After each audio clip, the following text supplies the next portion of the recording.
And you know, one of the biggest mind fucks around losing the $12 million wasn't even the loss itself necessarily, but it's like understanding the laws of the universe, law of attraction, law of assumption, law of embodiment.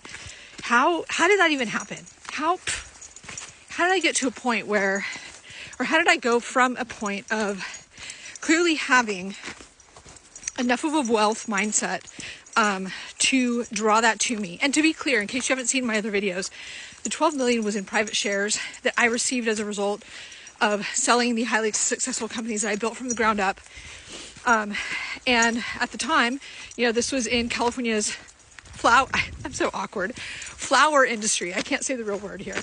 And nobody was like writing checks for those businesses. It's not like, you know, you sell to, you know, Amazon and they just dump a shit ton of money in your bank account. It doesn't work like that. You either sell for shares, private or traded, or you don't sell. That was the mindfuck. How do you go from what appeared to be a wealth mindset to clearly a scarcity mindset, in that you are experiencing, manifesting this loss in the same way that you had manifested the shares to begin with? So when this was happening, I had no fucking clue on how that was possible.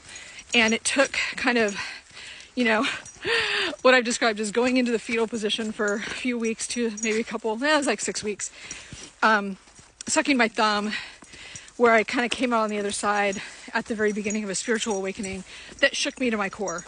And, which I'm still in the middle of, but I'm finally understanding that I had a shit ton of programming around scarcity, lack, self-worth, inability to receive love, which is all tied to self-worth, and which is all tied to money. You know, money will manifest in our life directly in proportion to how we view our self-worth and our ability to love, receive love specifically. And it took that loss for me to figure my shit out and to finally, you know, at the age of 53 years old, learn how to love myself, learn my self-worth, realize, remember, however you look at it, that my self-worth is fucking innate. It's never a debate. It's never up for question. It's never negotiable. And through that, truly learning to love myself and walk not just with my authenticity, but to walk in sovereignty and connect with something greater than myself, to ditch my fucking ego, to kick that, you know, motherfucker to the curb and start walking with purpose, to discover my purpose and then start walking with purpose. Because everybody has a purpose. Everybody has a reason they came here. It's just buried under a bunch of matrixy bullshit. And in my case, I needed to go through that loss because I know without any question, come on, babies, if that money had ever landed in my account, I would still be leading a life of ego. I would still be probably struggling with self-worth. And even if it had landed in my account, I would have lost it in some other way. Because even though the loss was not something that I ever could have controlled, because I don't think I said this earlier, but the company in which I took private shares as a result of selling my companies, they went essentially bankrupt before they could ever go public. And I lost everything, along with a lot of other people.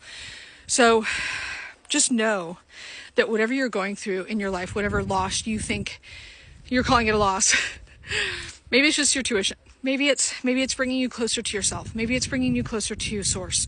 But just know that whatever you're going through, it's never a loss. Everything, even when it doesn't look like it, seem like it, feel like it, taste like it, smell like it, everything is working out for your greater good. I know it. Love you. Bye.